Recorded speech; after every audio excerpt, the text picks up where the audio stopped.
What's up, my Yugi Bros? I'm your host, the one, the only, the RJB0. Welcome to Yu-Gi-Oh! And Business Casual. I have a couple of minutes between things that I have to do today, so I figured I would shoot you guys a discussion video, something I've been wanting to talk about for a while, which has to do with the reason why I am seriously considering quitting the game of Yu-Gi-Oh! And it is not because of the game itself. I absolutely love the game, and it has only improved since the September 2013 format. I love Burning Abyss, I love Cliff Forts, Shadows, I love everything in the meta right now. It's just a really great game right now. The problem is the community, which has only gotten more carcinogenic since then. One of the problems is that, particularly in the online community, there's this hella weird, culture of dominance among players, where if you aren't constantly acting like you're the smartest person in the game, that you dominate everybody else, including and especially the most popular and well-known players, that you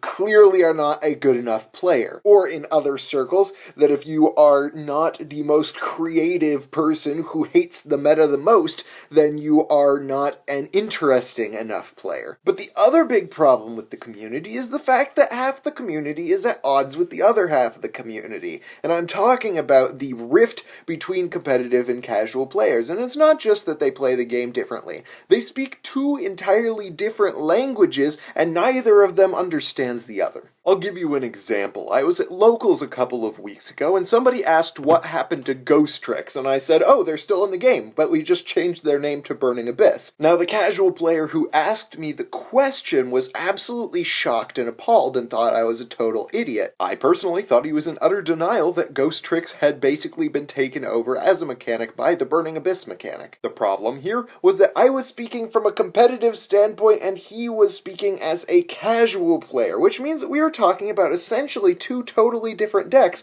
when we talked about Ghost Tricks. To me, the only thing that mattered about Ghost Tricks were the things of the Ghost Trick archetype that were played in the meta, that top-tier players were running. Cards like Mary, Jiangxi, Jack Frost, Spectre, and sometimes Dolls. The point of the Ghost Trick archetype was to maintain resources, and the same is true of Burning Abyss. And their win conditions were essentially small Xyz monsters. In the competitive sphere, Ghost Tricks were essentially identical to Burning Abyss in the goals of the deck, but Burning Abyss is just a better mechanic. To the casual player, however, this idea was absolutely sacrilegious, because he believed that the Ghost Trick archetype was way more than just Jack Frost, Jiangxi, Mary, as Spectre and Dolls. He was talking about things like Skeleton, Mansion, Scare, all of those cards that were never really run in the competitive sphere. When I looked at those cards, I thought too gimmicky to run. He looked at the gimmick as the entire point of the deck. And therein lies the rift between competitive and casual players in the way that we talk. And this rift causes a lot of tension and unhappiness in the community, and it would all be solved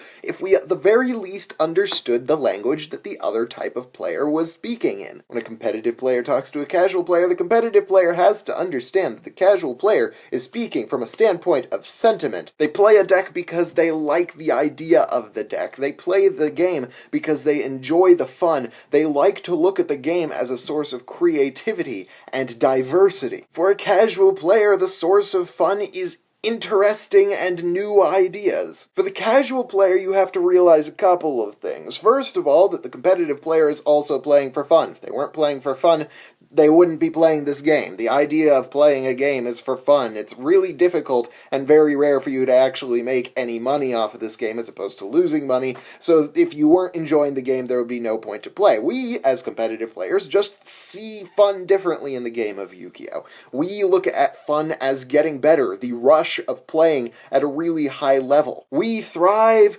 on the tension of the thrill of the moment and the analytical aspect of the game, but you also have to understand that competitive players will speak almost entirely in what we think are objective terms. We look at an event, and if a deck didn't do well at that event, we say that the deck isn't good. Or if we don't have a very solid set of arguments based in experience as to why a deck will do well in the current game. Competitive and casual players also have to understand that we have very differing ideas of what it means to be a good player. For a casual player, you're not really that great if you only use the decks that everybody else has used before. You have to have something new and interesting to legitimize yourself in the face of a casual player. For a competitive player, being good at the game exclusively comes down to the three factors of meta-analysis, deck building, and playing in-game. If you aren't good at those three things, if you're giving up one of those three things on purpose, then to a competitive player, you're not being a good player. This difference in dialects when talking about the game of Yu-Gi-Oh! Causes a wild amount of tension, and if when talking to each other, casual and competitive players actually understood where the other person was coming from, we would avoid so much butthurt in the game of Yu-Gi-Oh! And the community might be something slightly less than cancerous. However, I must say that I do not have a lot of faith. Yu-Gi-Oh! Players are incredibly dogmatic. The thought process is usually that if you don't play the same way I do, then we have no business talking to each other. Alternatively, we can talk, but I'm just going to argue with you and you're a terrible person. This tension makes online Yu-Gi-Oh! Discussion more of a chore than an actual fun piece of debate to engage in. Nothing ever gets anywhere because nobody ever concedes a point, and nobody will actually look at the game from another player's perspective. So that is my assessment of the state of the Yu-Gi-Oh! Community. I am going to have to be a casual player in the near future just because I do not have the time or the money or the energy to play the competitive game. I will talk about playing competitively still because that's what I like to do the most. I, however, cannot put this into action. So you're going to see me talk first of all about how to play casual Yu-Gi-Oh! Effectively in the current game state. And then you're going to see a lot of Yu-Gi-Oh! Pro duels and deck profiles from a very casual standpoint because I do not have the time to put together competitive decks. I understand the casual players who watch my channel will be very happy with this because I haven't done a lot of casual play in the recent past. However, I also understand that the competitive players are going to be slightly disappointed, but that's what the discussions are for, so I hope I can keep both the competitive and casual players happy with me. Meanwhile, if you liked this video, please hit that thumbs up button. If you didn't, let me know why in the comment section below, and of course subscribe for more decks, discussion, analysis, and general Yu-Gi-Oh! Shenanigans. Thank you guys for watching. I'm your host, the one, the only, the RJB0, and I got a jet. See you guys.